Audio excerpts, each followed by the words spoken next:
Hello प्यारे बच्चों, नमस्कार। आप सभी का मैं सड्डा भाई रवि यादव पर हार्दिक स्वागत एवं अभिनंदन है। जैसा कि हम लोग पढ़ रहे थे चैप्टर नंबर 3, हम लोगों ने नोट में पहला पढ़ लिया था कल कि जो एक है प्रत्येक संख्या का गुणनखंड होता है, पढ़ा था नियम।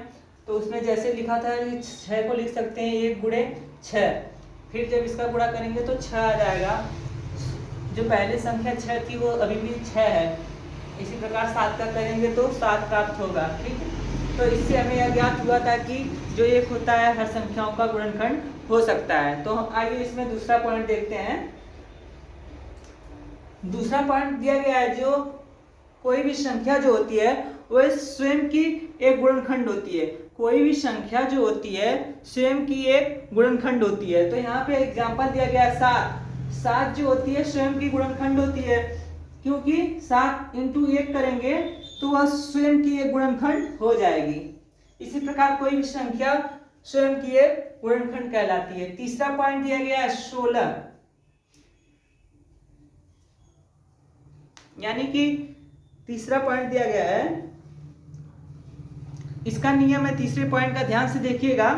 एक संख्या का प्रत्येक गुणनखंड क्या है?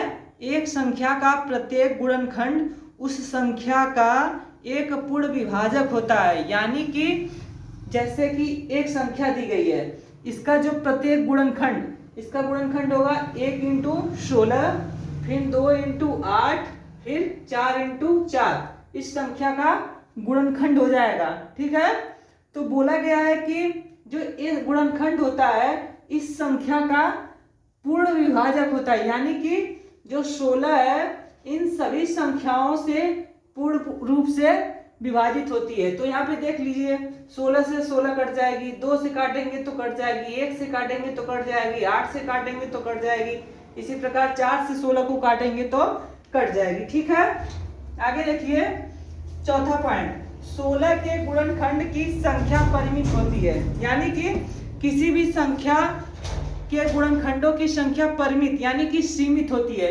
उसे हम लोग काउंट कर सकते हैं। ठीक, परिमित को बोलते हैं इंग्लिश में फाइनाइट, यानी कि जो सीमित हो, जिसे हम लोग गिन सकें। ठीक, तो 16 का गुणनखंड निकालेंगे जैसा हमने ऊपर निकाला था।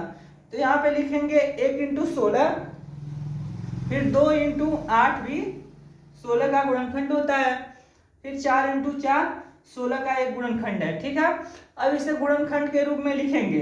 तो यहाँ पे जितनी संख्याएं दिख रही हैं उसे एक गुणनखंड के रूप में लिखा जाता है। तो यहाँ पे हमें ये ध्यान देने योग्य बातें हैं कि किसी भी संख्या को हम लोग 2 बार गुणनखंड में नहीं लिखते हैं।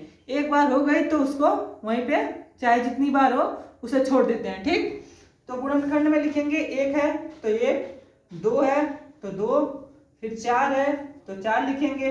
जैसा कि यहाँ पे 4 डबल है तो 4 2 बार नहीं लिखेंगे, एक ही बार लिखेंगे।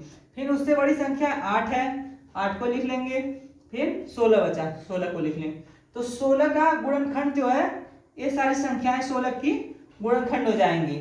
तो हमें परिमित से पता चला कि पूछा जाएगा 16 के कितने गुणनखंड हैं।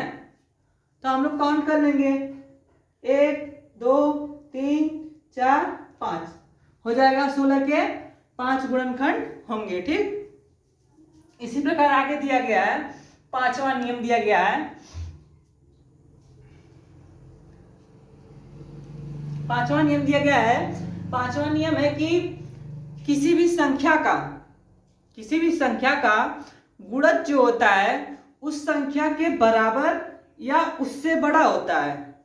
किसी भी संख्या का गुणज उस संख्या के बराबर या उससे बड़ा होता है। इस बात को ध्यान रखिएगा, किसी भी संख्या का गुणज उस संख्या के बराबर या उससे बड़ा होता है। जैसे 7 संख्या है, 7 का गुणज 7 एकम 7, 7 दूना 14, 7 त्रिके 21, 7 चौको 28, 7 पाँचे 35, 7 छः 42, 7 सते 49, ऐसे ही गुणज निकाला जाता है। जैसे दी गई संख्या 7 है, यहाँ पे आप लोग कोई भी संख्या ले लीजिए और उसका गुणज निकालिए। गुणज निकालने का मतलब जो संख्या है, मान लीजिए आप लोगों ने माना 10, तो 10 का गुणज निकालना है। तो 10 में 1 2 3 4 यानी कि प्राकृतिक संख्याओं का गुणा करते जाइए। और जो एक गुणज होता है यह अनंत तक चलता रहता है। जैसे प्राकृतिक संख्याएं अनंत तक होती हैं, उसी प्रकार क्रमशः गुणा किया जाता है दी गई संख्या में।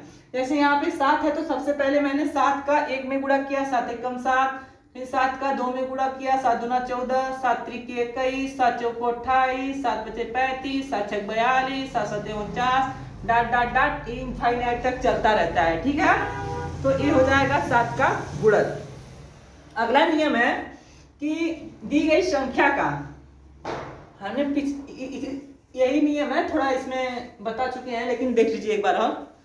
दी गई संख्या का जो गुणज होता है वो अनंत तक चलता रहता है। जैसे मैंने 5वें नियम में बताया, दी गई संख्या का गुणज कहीं रुकता नहीं है, इनफाइनाइट तक चलता रहता है, यानी कि अनंत तक चलता रहता है।